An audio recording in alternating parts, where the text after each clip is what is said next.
how some people my age act. Like you can tell who was raised well and who wasn't based off how they act. So which one are you? I was raised very well. This week. No thanks to Lori. You're listening to the Nacho Kids podcast, where we discuss all things step family related.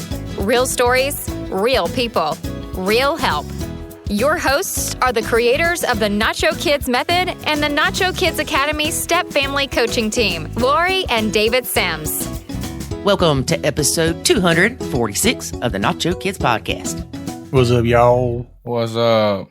Oh, did y'all hear that third voice? Who might that be? That would be stepson Ethan. That's right. I'm back. He's back again. I don't remember when the last time I was on here, but it was a long time ago. Yeah, it was quite a while ago. A couple years ago. Yes. So, Ethan's in town, and we decided to have him as a guest on the podcast. That's right. I traveled quite the distance to be here. He traveled a whole hour to come see us. And the first thing he does when he walks in is wants to know where his cornbread is. And to my dismay, there was none ready for me when I got here. That's because I am not your mama. She's failing as a stepmom. It's all about setting the right expectations.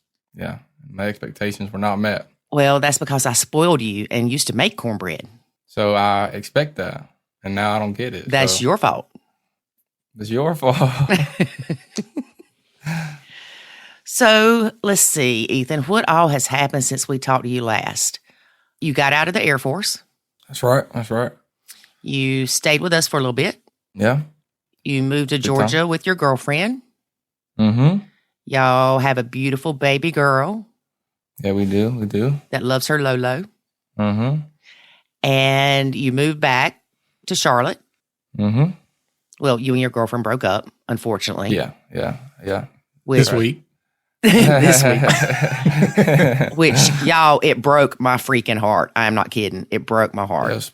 It's pretty sad times. It did. It's pretty sad. But I was crying and couldn't stop. I mean, it was crazy. Yeah. I still don't understand part of it. But anyway. Hard pill to swallow. Hard pill to swallow. Yes, it is. Because we know the challenges you will more than likely face. Yeah, I already faced some. But life must go on. So let's talk about me as a step grandma. Mm-hmm. Okay, that's a good topic. Because I was talking to Kennedy one day, Jackson's girlfriend, and she said something, and I said, well, they're not, I'm the step grandma. She's like, why do you keep saying that? I said, because that's reality. I'm the step grandma. I'm not the real grandma. I'm the step grandma. And it bothers her. And she doesn't get it. She said, well, that means that if me and Jackson have a baby, then David won't love it as much as his. And, that's right. And David won't want anything to do with it. I'm like, no, that's not what that means. Because I love your baby, Ethan. Mm-hmm. I love Avery's baby. I love Branson's baby. I love those babies. But I do have enough wherewithal, if that's the right word, to know that when Jackson has a baby, that it's going to be different. I mean, yeah, because he's your biological son. But I think with the whole step grandbaby thing or step grandma, like our children, they don't know that, and I don't know. Like I know one day they'll know that like you're our stepmom, but they won't know that you're their step grandma. Like I think they'll see it as having a bunch of grandmas, you know? Well, you're always in their life. Yeah, like so. When you came into the Ethan's life, when he was 8. Yeah, 8 or somewhere around there. So the grandkids won't know a time when you weren't there. Yeah, so it'll be different, I think, than it was with us because they'll always have known you for their entire life. So I don't think they'll see it that way. Even though you look at it that way, I don't think to them it'll be the same. But I think the way you see it is kind of a transference of love that you have for your kid. So the reason why you might view or love your biological grandkid differently than your step grandkids is simply... Thank you for saying differently and not more. Yeah, differently. I would have said more. Is because of I think the transference. In other words, you love Jackson differently. Therefore, that transference into your own grandkid. I mean, will I love Jackson's kid even if it's not with Kennedy? Absolutely, I will. Would I love him? I won't even say more, less, doesn't matter. Differently? Yeah, I'm sure I will. I probably will love my own grandkids differently because it's going to depend on the relationship I have with them and how often I'm around them and all kind of other factors that are involved. And a lot of it depends on the relationship you have with the parent of that grandkid. Exactly. That's what I'm saying. There's a transference of relationship. Yeah. So if I'm just to pick names, if I'm around Gideon more than I'm around Layla, am I going to have a better relationship with him than her? Yeah, probably. Why wouldn't you? Yeah. No different than being around anybody else. Doesn't mean there's more or less love. It's just a different relationship. Well, I know when Avery and Kay had Gideon, Avery, he expressed his concern about Gideon having step grandparents. He said he did not want Gideon to think that was normal. I don't know if you remember that, David. Not right off. And it was almost like Avery was embarrassed by the fact that his parents weren't together, or he just doesn't want it to be a normal. But it is a normal nowadays. Yeah. I think it's one of those things where you would prefer, at least I'm speaking for me, I would prefer my kids not have to experience the blended life challenges. Amen, brother. I agree. Now, you can use the word normal, I don't care. That doesn't matter. There is no normal. Throw the word normal out. There is no normal. Now, on the same side of things, I also prefer they don't have a lot of the challenges that would come with a biological family or other challenges that comes with Life. being in your 20s and being underemployed or whatever. You fill in the blank.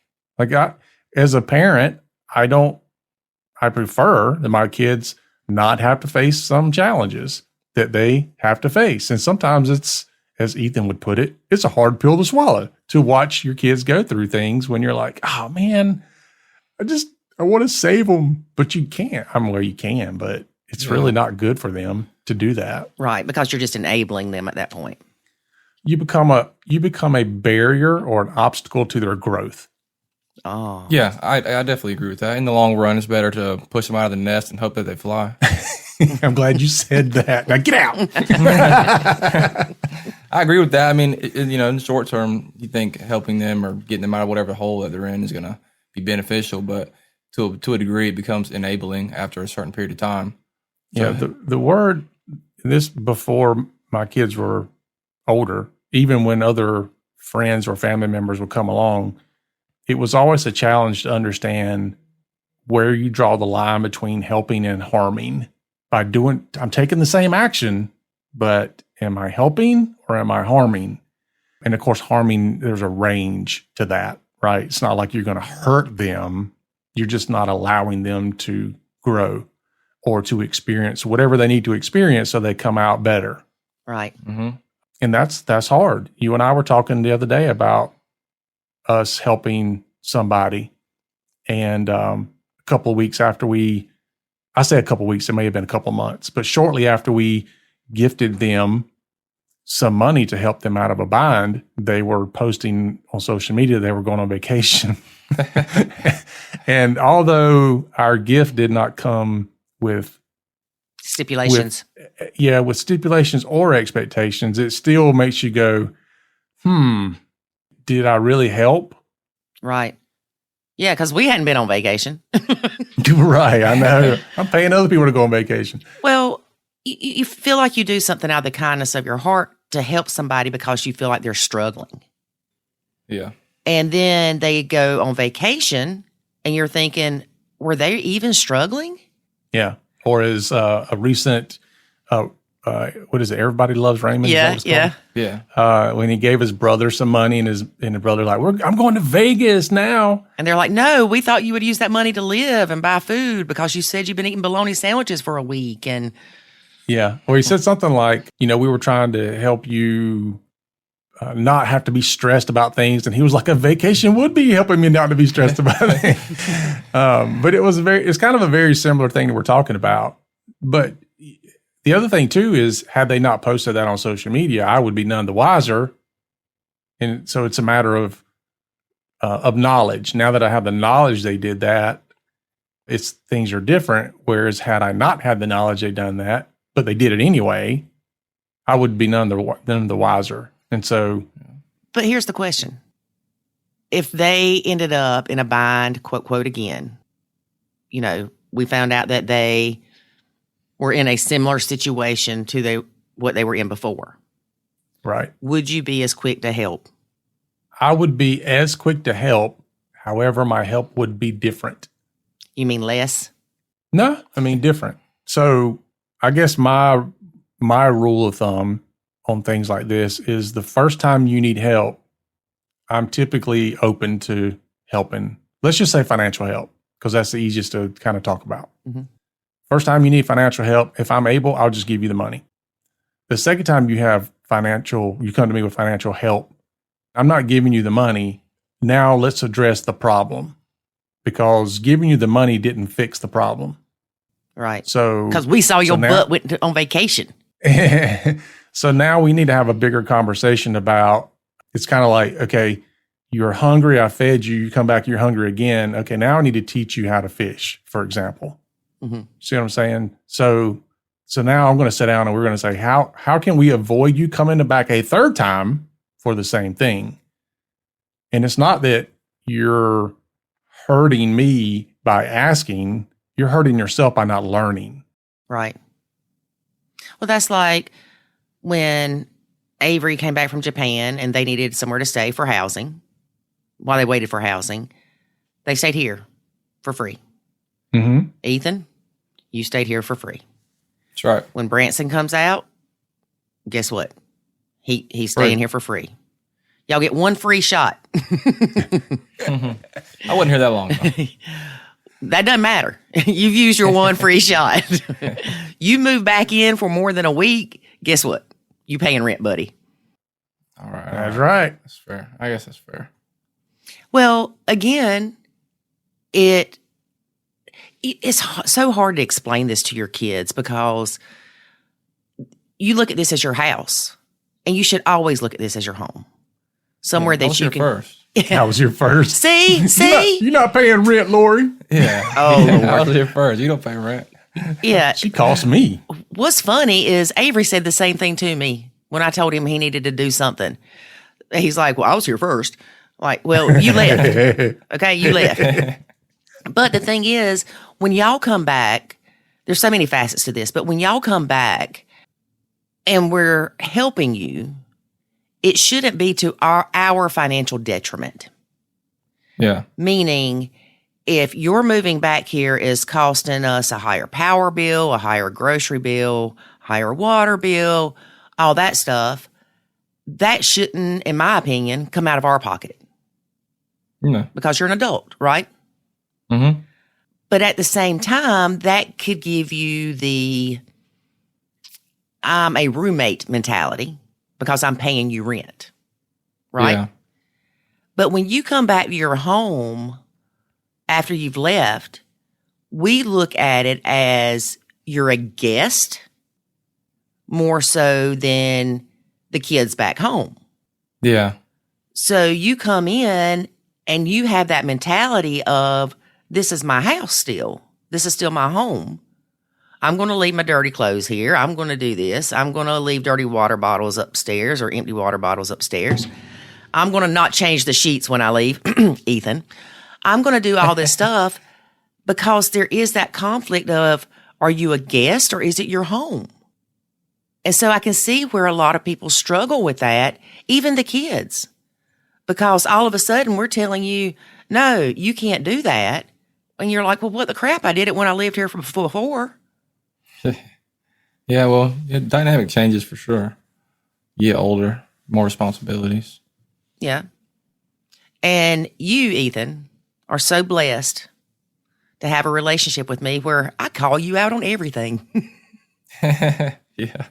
Is that called blessed? Yes. Yeah, maybe. I don't know if I'd use that word. I unnacho more with you than I do any of your brothers. Why do you think that is? I think it's because of the relationship you and I have. I think you know that I love you, and it's not coming from a place of criticism or judgment. It's coming from a place of, dude, wash the baby's high chair before you leave. Just That probably wouldn't be. yeah, and you know I love you. There's a difference than when you were growing up and I would tell you to brush your teeth, and you're like, who are you to tell me to brush my teeth? To now, I can say those things to you, and you don't get offensive about it, or defensive. Yeah, I think I take criticism well. If I know I did something wrong, I'll take accountability for it and fix it. Well, and you're also appreciative. Yeah, that's true. I try to be very, very grateful for everything. Anything I do for you, you will say thank you, and that goes a long way.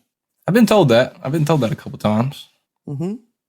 Now, you better not just be blowing smoke up my butt when you say thank you either. No, I know. I actually am very grateful. I'm very grateful for all the little things in life. That's one thing I try to practice every day, because most people aren't, and people that aren't, it makes me mad when people are very ungrateful for anything.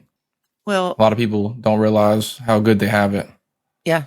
I wonder, it's kind of shifting the conversation a little bit, but I wonder, now that you've moved out and you've experienced military life and you are now experiencing civilian life, do you look back on things and have a different viewpoint or opinion about like living here and how you were parented and all those types of things? Do you see things now and you're like, oh, now I understand why dad did this or made us do that?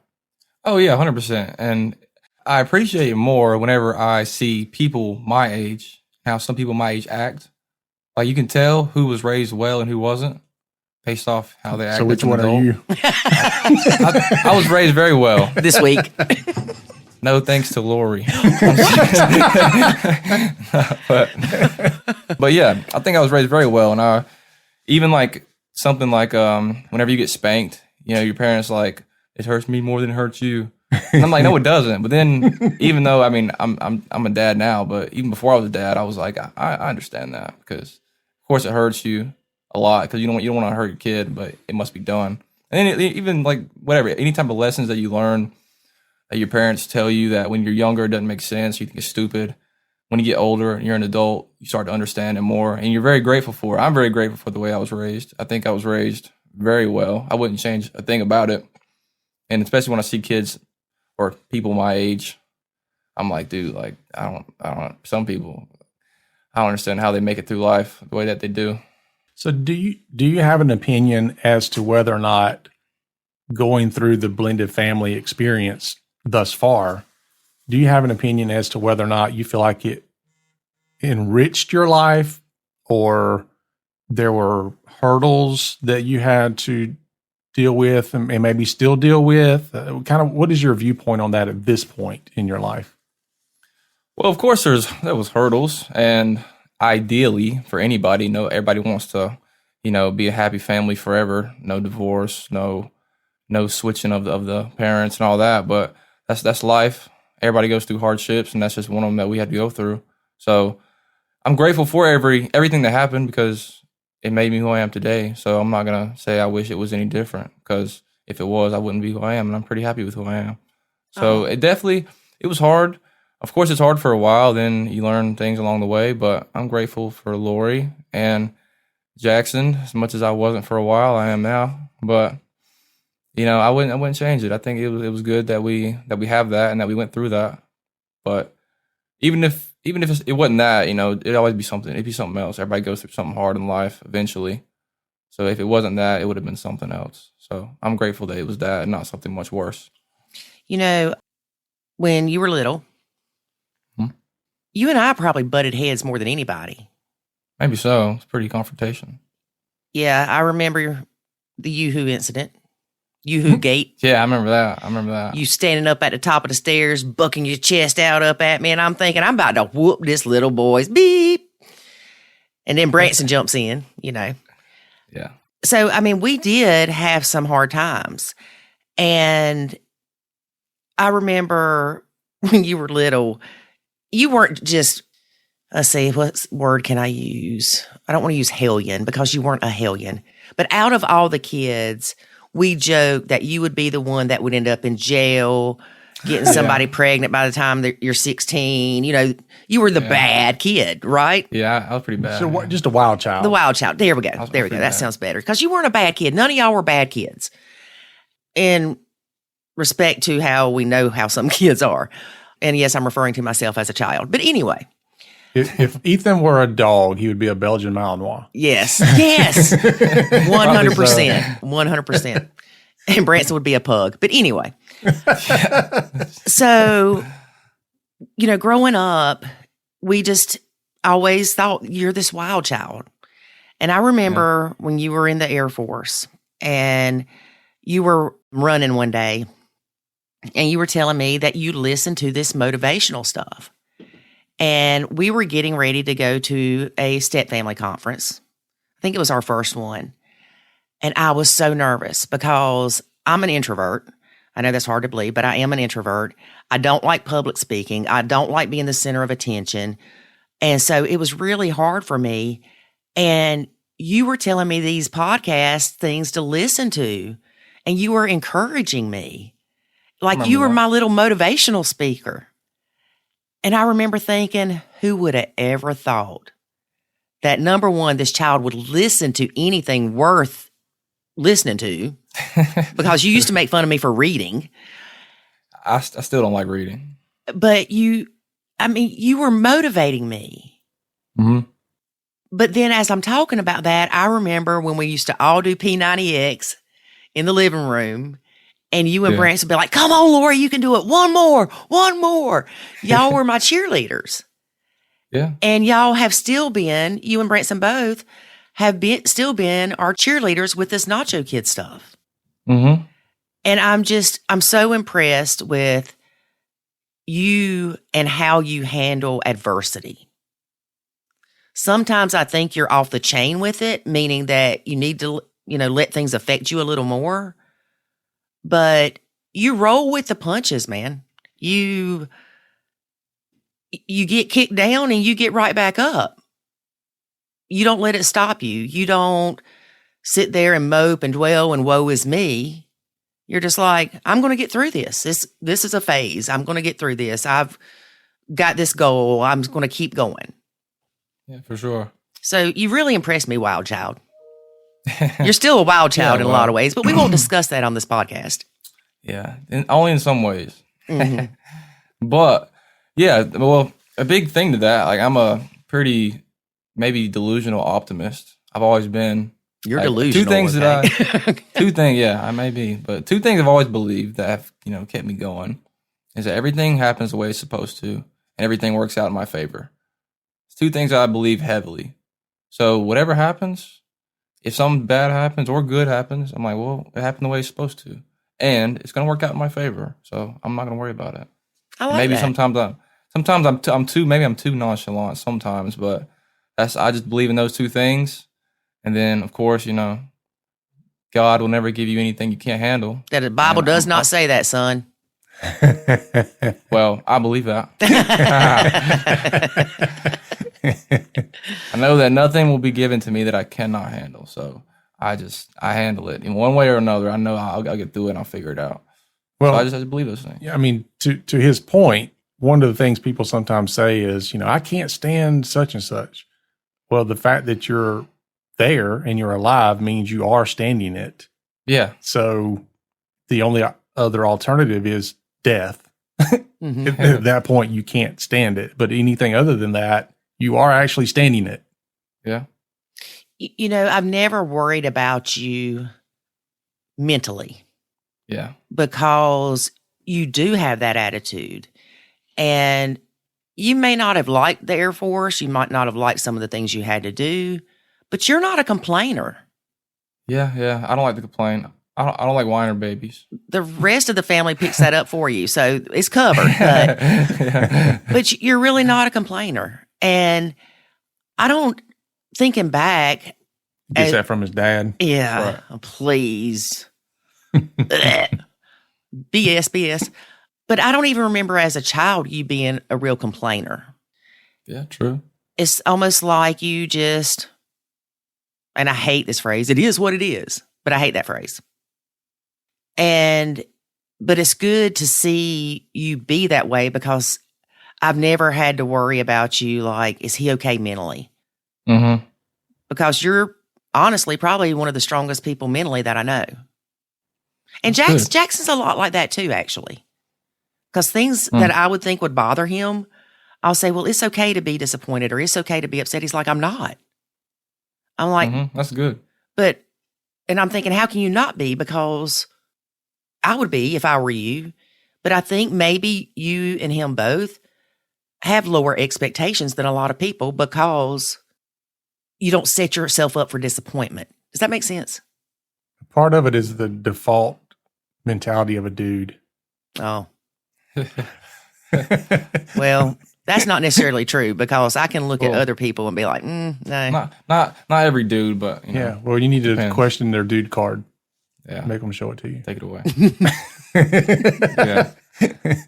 Yeah, but I mean, I don't know. I have high expectations for myself, and when I don't reach them or I feel like I'm falling behind, it definitely gets to me, but I don't let it affect me to the point where, you know, I put that on other people or I express it much. If I do feel a certain way, or if I want to go be sad somewhere, I'll do it by myself. You know, I'm not gonna, you know, rain on everybody else's parade. I'm not gonna be, you know, moping around. But you know, at the same time, if something doesn't go my way, then everything happens the way it's supposed to, and everything works out in my favor. So I try not to worry about it. But I want you to know that if you're sad and you need to talk about something, you're not bringing anybody down as far as like me or your dad. We want to be here for you. And we don't ever want you to go be sad by yourself. You have a family that loves you. And part of that is being the shoulder to cry on or, okay, here, get it out. I'll be your punching bag for 5 minutes. Just whatever to know that you're not alone. I mean, I'm well aware that I'm not alone, but I don't stay sad for very long. Or I don't stay down for long. I might have my days or moments where I'm like, man, you know, this sucks or whatever. But I'm like, you know what? I'll get through it. You know, pray about it. God heals all. So I'll be good. You know, I'll keep pushing. You know, I don't like to look. I don't focus on things that detriment me. I just focus on what I can do to make it better, and then that's what I do. I think with Ethan, because he was the wild child, I had to spend... And he was on death row. Remember that? Yeah. Yeah. That's a joke about him being the weakest triplet, y'all. Yeah. Almost got aborted. So because he was a wild child, I think I had to spend more time with him discussing coping skills. And disciplining him. Yeah, definitely that. Because, you know, one thing that was hard to do or I couldn't do or I didn't do was I didn't often have conversations with them all together about their attitudes because, you know, nobody wants to be fussed at in public. Mm-hmm. So, you know, you praise in public, you discipline in private, my philosophy. So I would have more times when I would talk to Ethan and he was an angry kid a lot of times. Mm-hmm. And so I would say, look, you know, you've got to figure out what it is that's bothering you and what are your options? What are your choices? You control how you let this thing affect you. And I think now when I'm looking back, I look at him today and I'm looking back on what I did then, I can see kind of the results of that, of spending more time with him than the others, getting him to deal with and cope with and learning those skills. Yeah. Yeah. I can see that. I think I had a positive impact because I mean, no matter what I go through, no matter what it is, I know I'll be okay, and that's why mentally I can stay in a good way or positive. I remember having a conversation with you one time. you had hurt your brother's feelings. Oh, And so I sat down with you and I said, Ethan, you really hurt his feelings. And you were like, so? And I said, does that not bother you? You said, no. He let his Yeah. feelings get hurt. You were of the mentality of he was in control of how he let things affect him because your dad had been preaching to you that you're in control of how you let things affect you. But you had zero, even a negative number of remorse for making your brother feel bad. I still am that way to a degree. I know. I really struggle with, is it empathy or sympathy? Whichever Empathy. one of those. Yeah, I struggle with that a lot still. Like, it's really hard for me to feel bad for people because that's how I am with myself. I don't feel bad for myself for basically anything.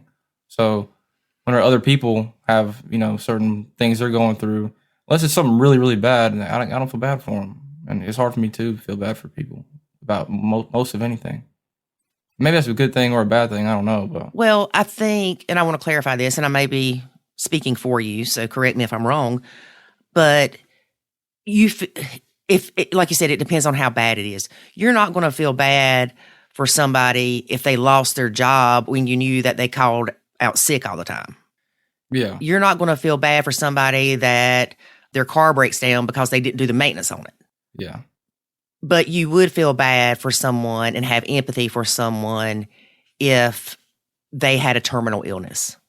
yeah. If it's something where death is involved or closely linked, then yeah. But most things, I feel bad for people for a short time. But if it's after a certain amount of time, I'm just like get over it. Like, I don't know why you're not over it yet. You know? Yeah. And you get a little bit of that from your dad. Do I? Maybe You I do because I'm the opposite. I am a big empath. So I feel other people's pain. And it's Well, hard. I think that to me, this is the healthy way to address things. In other words, whatever it is, yes, give yourself, and we talk about this in the academy a lot, give yourself the appropriate amount of time to feel whatever that is, what sadness or pain or loss or whatever. Okay, you've done that. Now what's next? Yeah. You can't stay here. You've got to continue moving forward. So if you want to call it valley of despair or valley of the shadow of death or whatever you want to call it, but dude, you got to move past it. You can't stay here. Yeah, It's like I tell my kids, you can't stay here. You can pass through, but you can't stay. Yeah, if you keep staring back at the past, you'll end up staying there. And people that get stuck there like that, it's a terrible cycle for them. Well, you can't go forward looking in the rearview mirror. No. Yeah, 100%. I mean, for me personally, though, that's one of kind of the driving principles of my life. Even if I'm in a great place, I still feel like I can't stay here. I have to keep moving. Yeah, definitely. And it's not saying that I got to go from great to bad. I want to go from great to greater. Doesn't matter. I can't stay here. I have to keep moving. Mm-hmm. Well, I remember with my sister, for those of you that haven't heard the story of my sister was in a very bad place for a very long time. And my mom, quote, quote, enabled her for many, many, many, many, many, many years. And then my mom died. And again, I'm an empath. So something that bothers somebody else, I carry that weight. And the only thing I can say about that is I hope that it helps them carry less weight because I do carry that with me. But with Dawn, I wanted to help her. And David, he didn't tell me I couldn't help her, but he talked to me about she's not ready for you to help her. If I would have helped her when I wanted to, I would have been enabling her. But instead, when she got ready for help, I remember I called David and I said, so Dawn doesn't want to go back to her house because of the people there, and she's actually looking for a homeless shelter to stay in. And he said, she's ready. So that's when we helped her. And David stepped up to the plate and helped her as much as he could. And help me get her moved and everything that he would do. But I remember in the beginning when he was like against kind of me helping her because I wouldn't be helping, I'd be enabling. It bothered me because I'm like, you're just not sympathetic, or you're this hard person. But he's not. He's got to see somebody working to help themselves. And that's like in the Nacho Kids Academy. We will tell people to do the work and they don't do it. And so I'm like, well, let's kind of try to help them do it. And he's like, they got to do it themselves. We can't care more than they do. Well, I liken it, if I'm using a metaphor, it's like if you've got somebody in the ocean drowning, if you jump in and you're trying to help them and they're still struggling, then you both drowned. Mm-hmm. There's no way to do it. Like, they have to let go and they have to do their part. Right. They either have to swim on their own or they have to let you pull them in to the point where they can climb up on the boat or whatever to survive and all that. But the point is, they can't fight against you. And if you're not doing the work in the academy, then in essence, you're fighting against what we're trying to do. Right. My philosophy in that is that there are so many other people who are doing the work, and I will give them everything I can. And if you're not going to be one of those, then when you are one of those, I'm here for you. Until then, you're going to live the same life you've been living. It's like I said last night to somebody, you keep doing what you've been doing, you're going to keep getting what you've always got. Well, and I have to say that you're even like that with your kids. Oh, absolutely. Yeah, 100%. I can attest to that. I mean, I think I have a love for my kids and even for people that I think it's a kind of a discipline type of love. And I don't mean discipline as being like correctional. It's more of a discipline like, I have to see something from you. And if I don't see that, I just don't have the time for it. Nor do I have the patience for it or anything else. But when I do see that, dude, I will give you the shirt off my back. Mm-hmm. I will help you. I'll be there. I'll do whatever. But until then, no. Whereas I'm like that initially, instinctively. Right. And then I realize that they aren't pulling their weight to try to help themselves. And then I feel used. I think another thing too for me is it's not that I was always this way. I honestly think it's a trained, learned behavior, because I think over the years I've been more exposed to jumping out there and trying to help people just to have it blow up in your face, mm-hmm. or you're doing all the work and then they don't appreciate any of it.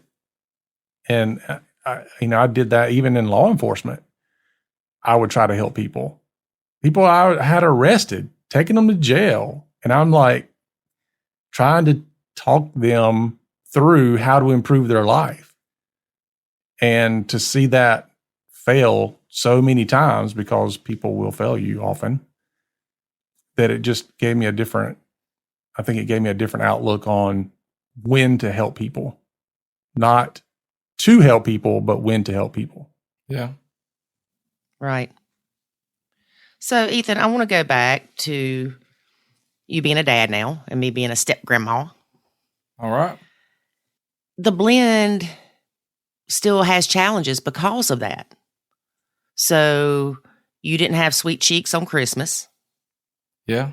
Yeah, it was unfortunate. And that was sad. Then when you did get her, you're trying to juggle having family time with us, family time with your mom. And so it's a constant battle to appease everyone, we'll say. Yeah. And it's hard. It's hard on you. Yeah, it is. It definitely makes it more difficult. It's a little bit more weight on my shoulders. I got to go here, got to go there. Got to try to make my rounds to go see everybody with Layla. Well, you had to do that before as a child. But the difference is now, instead of the routine you used to have of you would always be here Christmas morning, Yeah, then And Christmas night, I think y'all would go to your mom's the next day because we always went to Ronnie's and y'all were with us then. yeah, it'd always be like, next day or whatever. So there was some consistency there.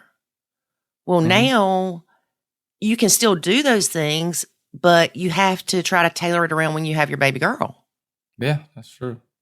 So if you go see everybody the day after Christmas and you don't have sweet cheeks, then when you do get her a week later, everybody's going to be like, well, you got to come do Christmas with us with Layla. Yeah. Yeah, it makes it more difficult, and it sucks not having her on Christmas because everybody else has their babies. I mean, it's just, so it makes me feel bad. I feel guilty about it, or yeah, I guess you could say guilty, like about not having her or not seeing her as much or not having her makes me feel guilty or like I'm not doing as good of a job as I can do. But I mean, and also I'm trying to bounce around because I want her to know everybody. Mhm. So I want her to get to see you guys and my mom and like the whole family. So I got to bounce around, which is fine, but it definitely makes it more difficult. You and Chantel need to learn now what guilty parenting is because you're going to deal with it. I mean, yeah, I deal with it now. Yeah. But you need to see, and I'll talk to both of y'all about this. I have no problems talking to both of y'all about it. But guilty parent syndrome can have a negative impact on your kid very easily. Mm-hmm. And, we'll talk more about that with y'all, but it's real. But it's also understandable. So your dad having guilty parent syndrome was definitely understandable to me. Me having guilty parent syndrome might not have been as understandable to your dad because I had Jackson more than y'all were here. Mm-hmm. But I remember going, well, as far as Christmas, we would always do Christmas with all y'all. We would move the date that we celebrated Christmas just so we could do that. But going to your grandma Vera's house, that was a set date. Yeah. And your dad always had y'all. Mm-hmm. But I didn't always have Jackson. And that was always so hard on me because I would sit there and see y'all and miss my baby. Yeah. And I hated it. And honestly, it might have been easier on me if your dad didn't have y'all. Yeah, probably so. Kind of like with you, you're seeing Gideon open presents and Layla's not there and you're like, oh man. Yeah. Definitely makes me feel bad. But, it's comes with it. So Yeah. I mean, you can't control it. What you can control is how you let it affect you. And not that it ever stopped bothering me that Jackson wouldn't be there, but I was able to enjoy the moment. Mm-hmm. Be like, oh, look at Ethan being stupid because you were always doing something stupid. And so you were a good entertainment for me when Jackson wasn't there to keep my mind off things because if not, I could have sat there and been depressed that my son wasn't there. Mm-hmm. You're definitely happy to be there, but you're a lot happier whenever your kids are with you to share the moment. Yeah. But then you also know that when you have Layla Christmas morning, that her mama's going to be missing her. Yeah. So, and y'all have a good relationship right now. Yeah, we do. And hopefully that continues forever. Yep. We hope so too. But we also know that there are things change. But luckily, you have a stepmom and a dad that have been through it and helped people through it.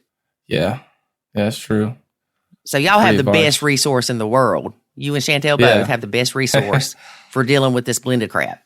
Yeah, it's definitely rough already. And it makes it a lot harder. It'd be a lot easier if she lived closer, but she doesn't. And that makes it a lot harder. Mm-hmm. And also with my schedule and her schedule is, makes it a lot more difficult to work that out. But one day we'll get it down. Well, I do have to say that I was unsure how you were going to be as a dad because sometimes your priorities seem skewed to me. Like Branson is your number one priority, your brother, which is crazy to me. But, I mean, y'all were in the womb together, so maybe that has something to do with it. I don't know. But I have been impressed with you as a dad. Really? Yes.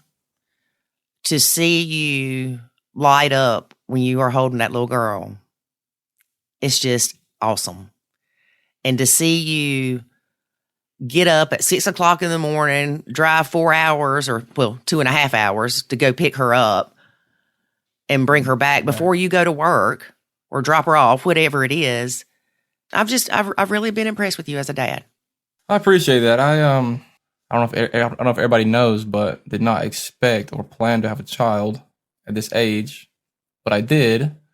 And for a little while, I was a little bit bitter about it, and just the circumstances and the timing was. I was 21 whenever she was pregnant, and then I turned 22, and then we had a baby when I was 22, and I'm 23 now. And now that I've had a kid for a while, I'm very glad that it happened. I'm very grateful to have a beautiful daughter, and I want a lot more kids. Not now, but eventually. I want a lot more kids, but I'm very happy that I do have. Not a lot more baby mamas. Yeah. Not a lot more baby mamas, but a lot more kids. I have to figure out a way to balance that. But I'm very grateful to have Layla, and I would do anything for her. And seeing her makes me happy, and I would travel however far I need to go pick her up or just see her for a day. Right. Even if it's tiring or even if I gotta be constantly moving, then it's worth it for sure. Well, nothing thrills me more than seeing you changing a dirty diaper. It's not very thrilling for me. Not very thrilling for me. Well, I love it when she needs a dirty diaper changed right before you go to work. I'm like, oh, thank you for doing it while your daddy is here. No, I hate it. But, to talking about all that, it wasn't the how you say it, David? Opportune time. Yeah. It wasn't planned, but that's okay. Yeah. I know when it happened, and when you told us, it was not necessarily everybody jumping for joy. Yeah, it wasn't a party for sure. Yeah, which saddened me because I went through the same thing. I mean, it's fine. It's understandable. Yeah, but it's hard when you're dealing with something like that and everybody else is like, oh, man, that sucks, kind of thing. Because no shocker there. He was like, I told you. But told you so. You expect when you tell somebody you're going to have a baby that it's going to be a happy time. So y'all didn't experience that, and which I get because, like I said, I was there too. But also, you had plans, and those plans got derailed. And then she was a girl. Yeah, I wanted a boy. Still do. But I'm happy with my one girl. I'm happy with my girl now, but I don't want any more girls. I want all the rest of my children to be boys. I'll take my one girl, my one little love, but the rest of them will be boys so I can terrorize them until they're older. Well, it's funny, your daddy terrorizes Gideon. Yeah, me too. Yeah, and he'll kind of start playing with Layla like that, and she's like, That look on her face is like, no. Put me down now. I can't play with her the same. Like, I'll beat Gideon up, but her, I just can't help but to just love her and hold her. Yep. And it's just so sweet. I mean, yeah. You honestly love her. Like, I told Branson, I said, maybe now since, Branson had his baby, or his girlfriend had his baby, that he would understand why when Jackson told me something and he told me something, why I believe Jackson. Because it's your kid, man. Because he was a better liar. Yeah. Because it's your kid. Yeah. And you never want to think that your kid is being dishonest or lying or being deceitful or manipulative or anything like that. But as a step parent, it's easy for us to go, Ethan's manipulating you, David. You don't see it? You don't see it? Because we don't have that, I want to say unconditional love. Mm-hmm. But that's kind of hard to say because does my love for you have conditions? Is what it comes down to. And I don't think so, but I'm telling you right now, you ever did anything to hurt my baby, then guess what? Yeah. My love for you is conditional. That's like the time you shot him in the hand. Look, he deserved that. Okay. Why did he deserve to get shot point blank range in the hand with the airsoft gun, Ethan? It wasn't point blank. It was at least 10 feet, maybe. Okay. But because that's the game we were playing. No, And you he told was me wearing- it was because, there you go. Yeah, I'll explain. He was wearing like 15 layers of clothes, and I was lighting him up, shooting him, and he just stood there and didn't feel anything. So I thought, he needs to feel something. He needs to feel some type of pain. So I saw his hand there, so I shot it. And then he felt a lot of pain. And I felt very happy and satisfied. Yeah. And see, that was hard for me. Not in the moment because I didn't know you did it on purpose. Oh, 100%. My aim is too good. But then when I found out you did it on purpose, I'm like, you intentionally hurt my child. And the reason he had 15 layers of clothes on is because you are evil towards your stepbrother. And y'all were 5 years older than my sweet baby. He was only 5.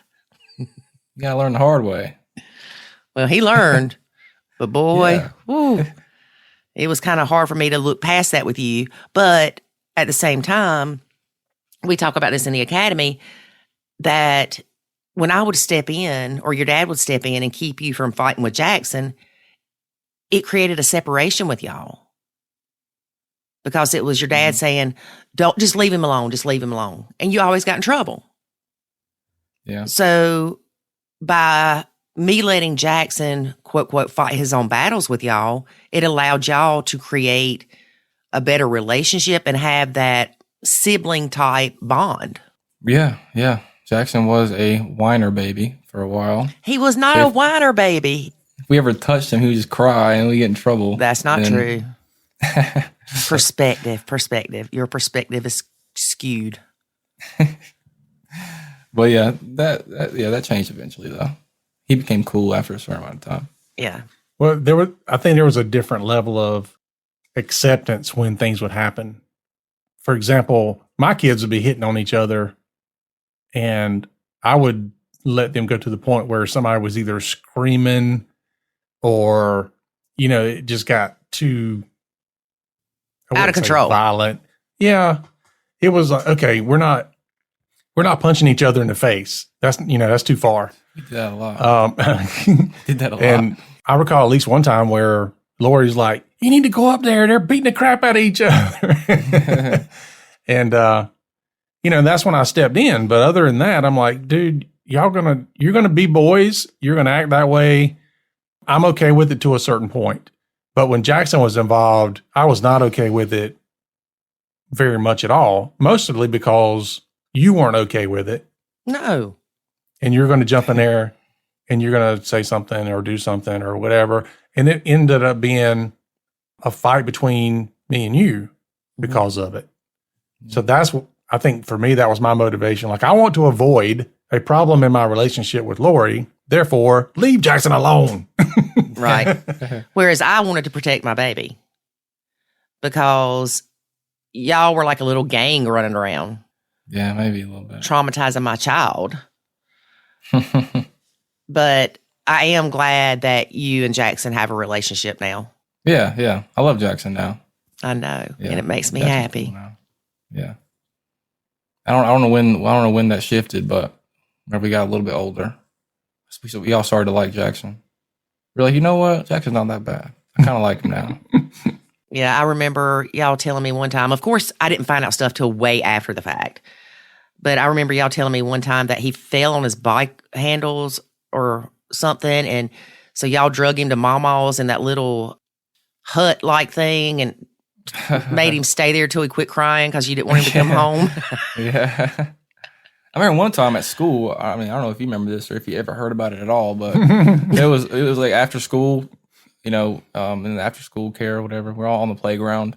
It was some kid Jackson's age, and we were playing some sport outside. I don't know, football or whatever. But there was some kid and Jackson about to fight, and they were arguing, and this kid just like kneed him in the balls, like boom, like just boom. And then me and Branson were standing there, and even though we always bullied Jackson, we were protective over him, outside of the house.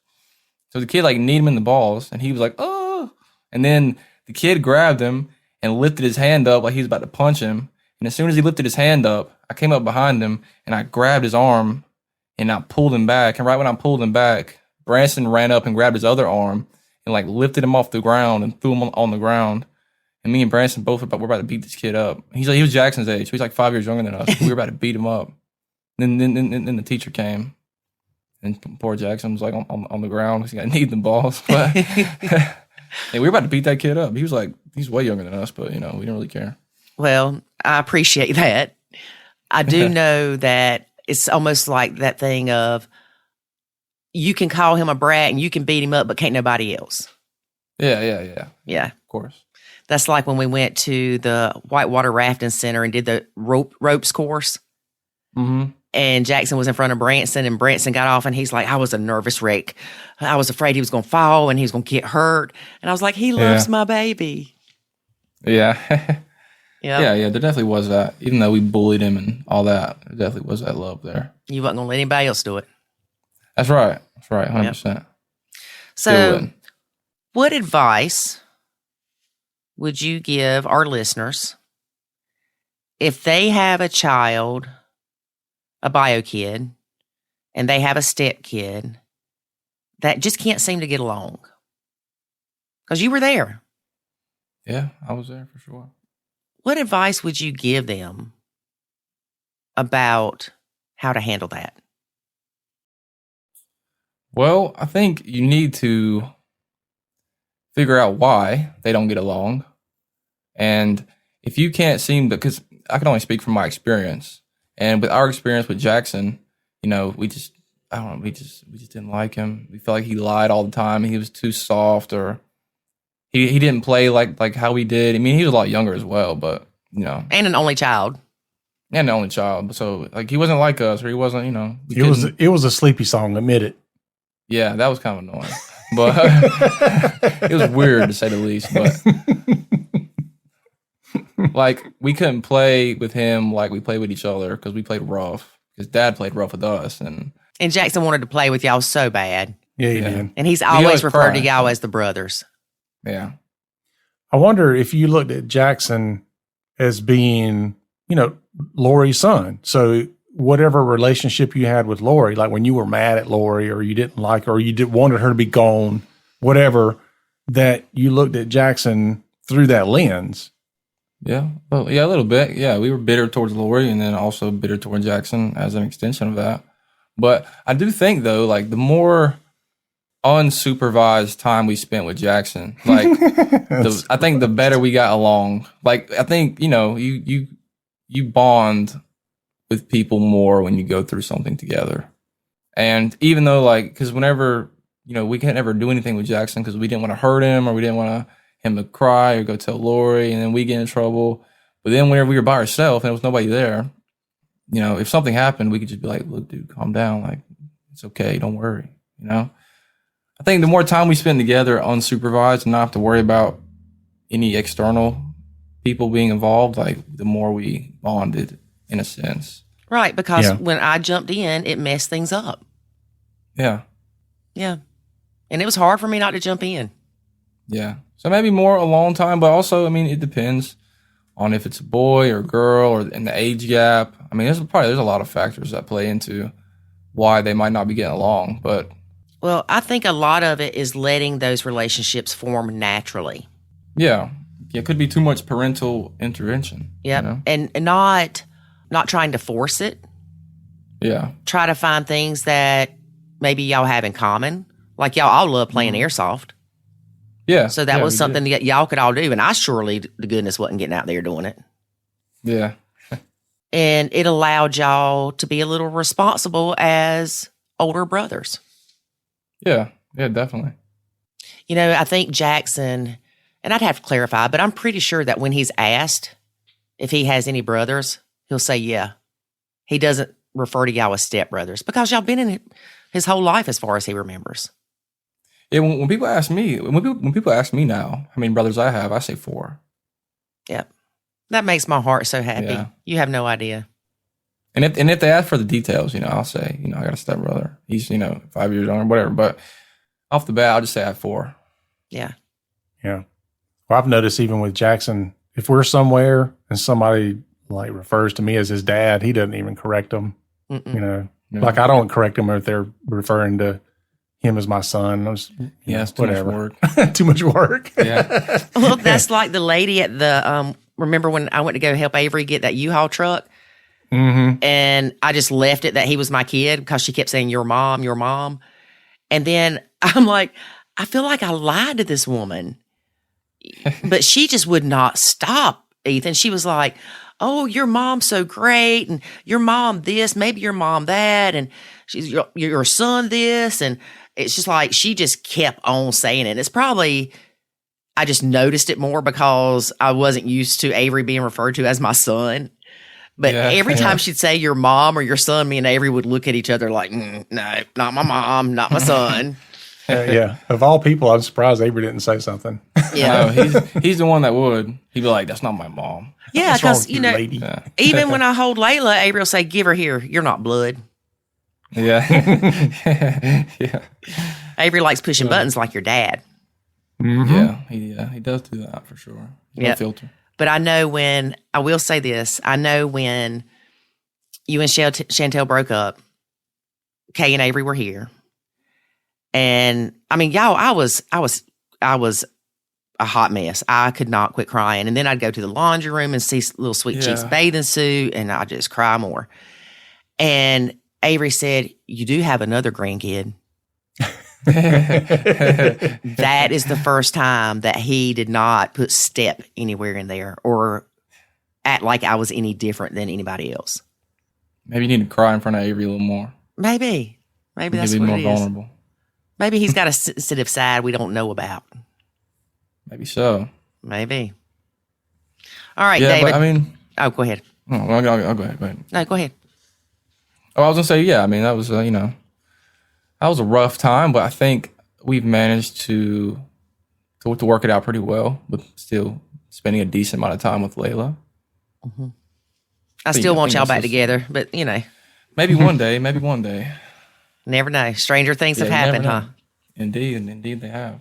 Yep. If there's one thing to take out of today's conversation is that the whole blended family thing doesn't stop when they turn 18.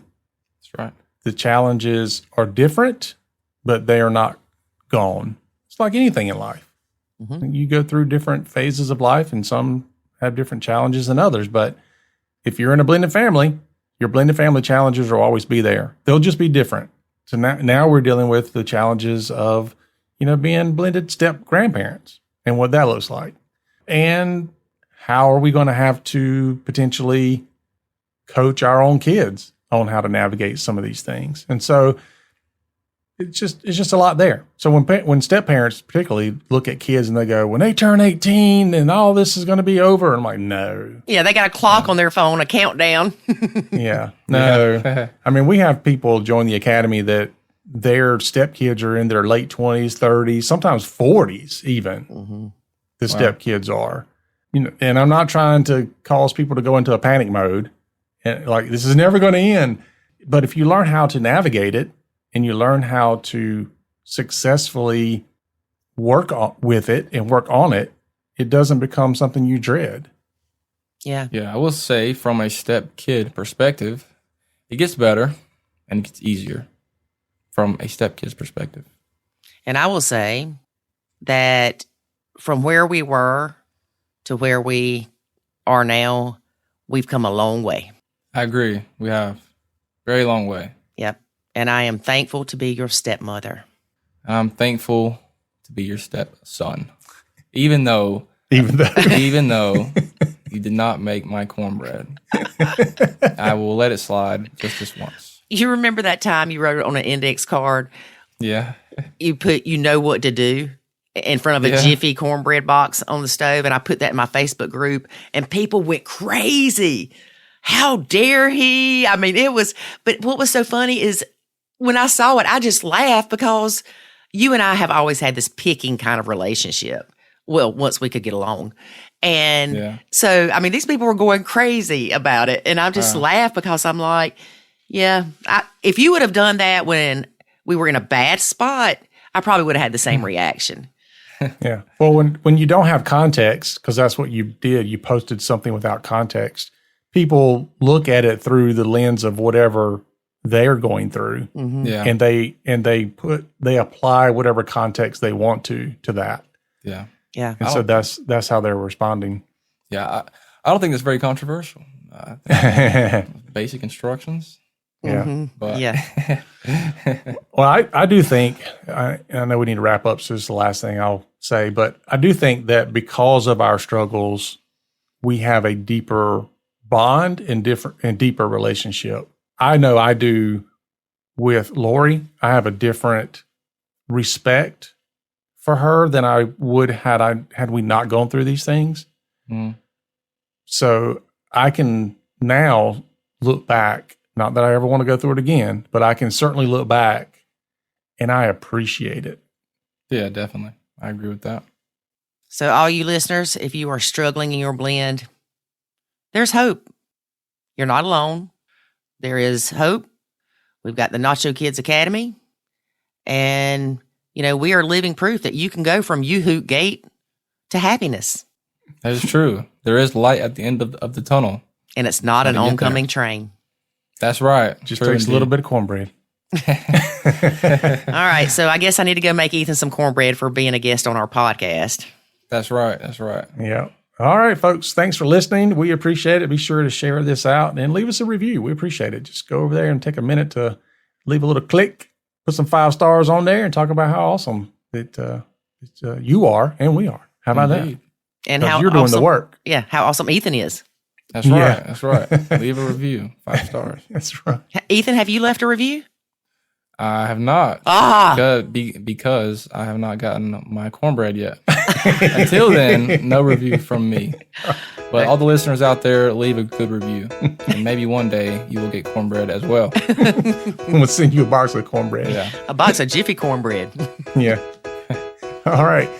Remember, life is good. When you nacho. Thanks for listening to this episode of the Nacho Kids Podcast. Find us online at nachokids.com. Until next time, remember, life is good when you nacho.